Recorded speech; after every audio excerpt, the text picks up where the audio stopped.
Hey, what's up everybody? So I was not actually intending to talk about this for this week's video, but the provisional roster was just dropped this past week, so I decided to go over it, the players that I think should make up the final 20-man roster, as well as who makes the starting lineup and why.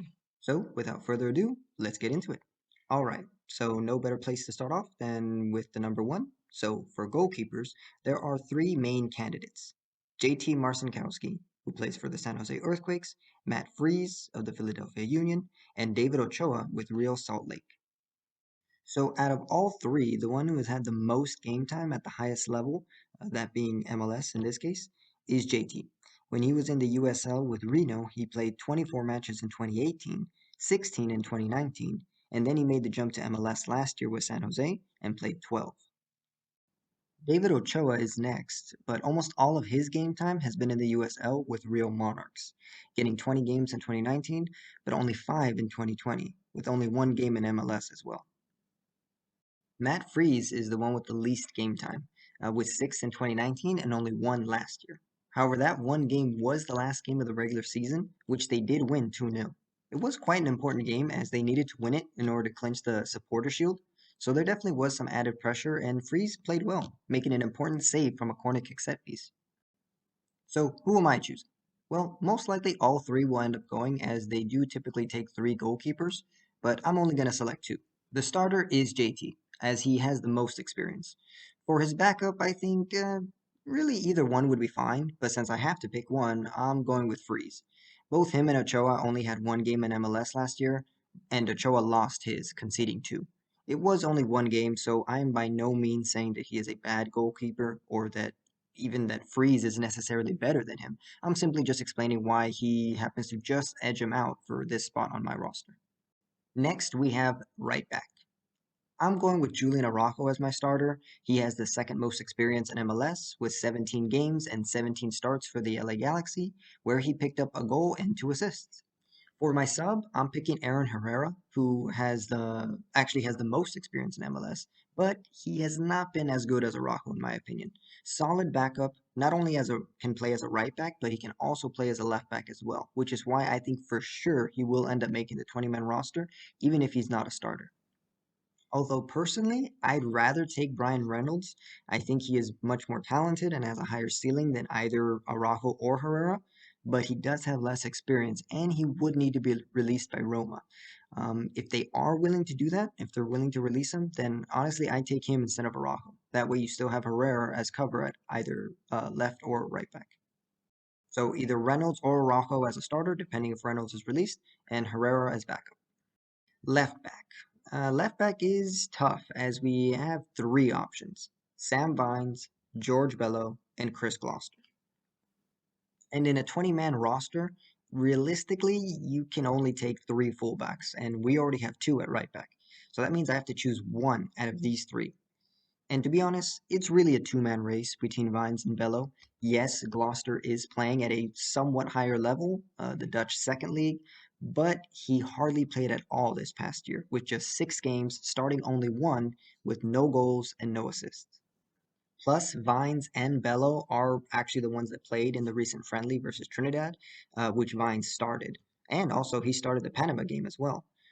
Ideally, I'd take both, but realistically can only choose one. Plus, I mean, Vines and Bello are really the same type of attacking fullback, and so Vines does seem to edge out Bello in productivity with 18 goals. I'm sorry, 18 starts, 1 goal and 3 assists, compared to Bello's 19 starts, 1 goal and 1 assist. So there you go. Next, center back. While there are a lot of options on the provisional roster, there really is only one that stands out as an automatic starter for me, and that's Miles Robinson. He's played plenty of games for Atlanta in the past 2 years and has done well. He's easily the best center back in the roster, and I'd put him on the right side. But after him, there really aren't any obvious choices, especially for the left-sided center back to partner Robinson. Now, it's best to have a natural left-footed player there, although it's not really the end of the world to have two right-footed center backs. In fact, there are plenty of teams that play that way, but it is preferred because that opens up much more passing options on that left side, especially when playing out from the back. The problem for us is we don't seem to have any natural left-footed center backs, or at least none that have a lot of experience in game time.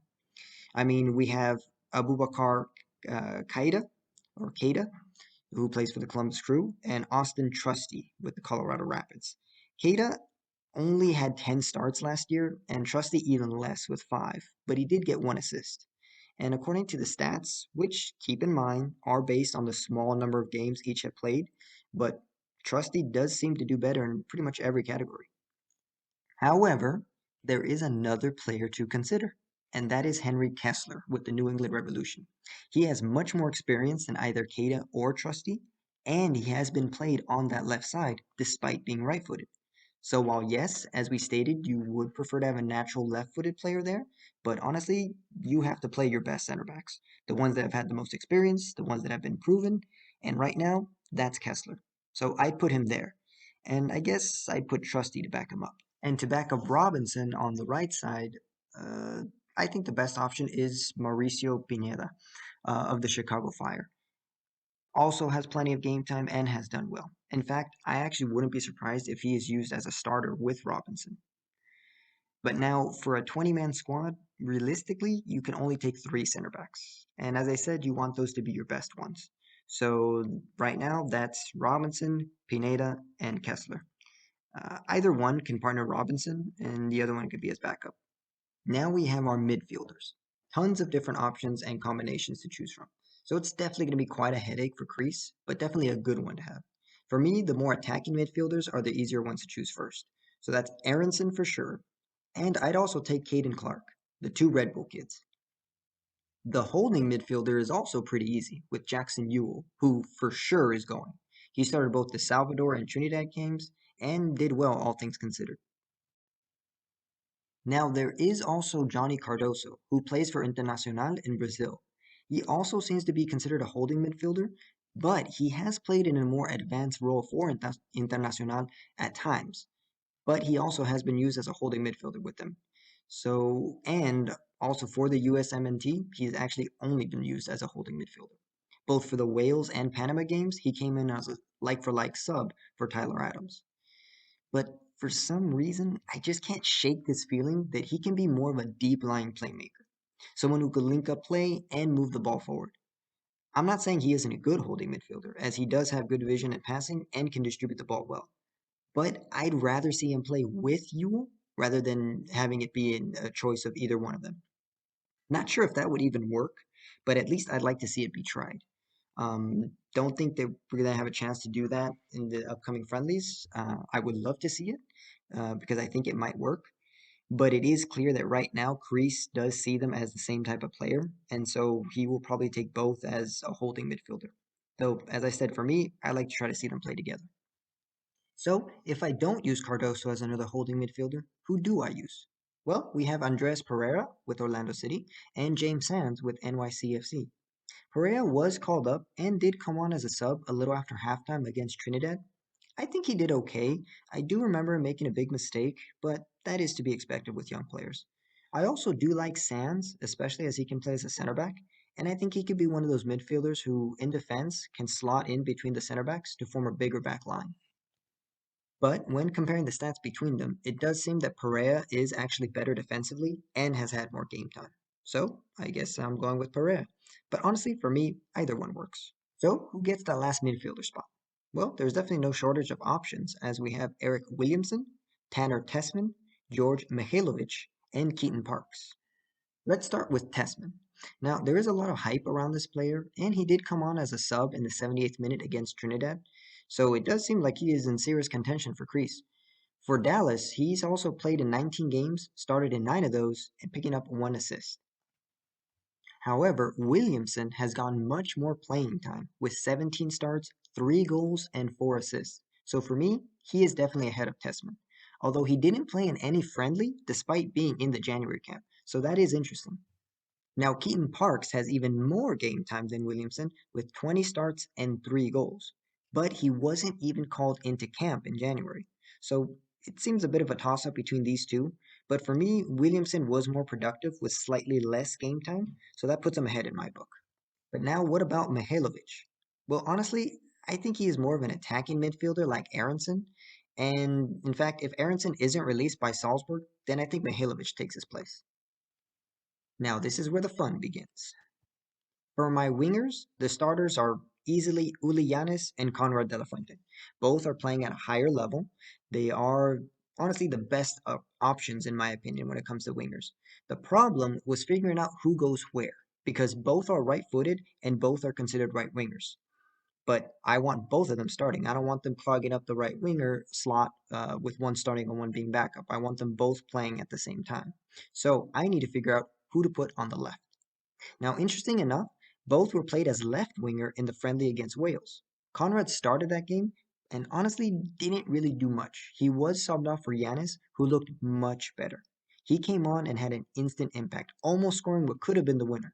He was explosive, made things very difficult for defenders. And he started the Panama game also on the left wing. It's clear he plays much better as left winger than Conrad, so there he goes. Now, Conrad would need to be released, but honestly, I can't think of any valid reason why Barca B wouldn't. I don't think it's much to worry about, but now who to back them up? On the left, that's easy. It's going to be Jonathan Lewis. He started against Trinidad, played a full 90 minutes, and scored 2 goals. And I think it's pretty clear that Kreese favors him. Now, what about the right side?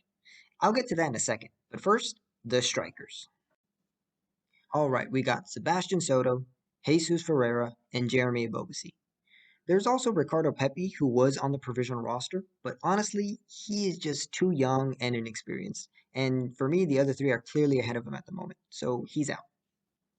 Soto is my clear starter.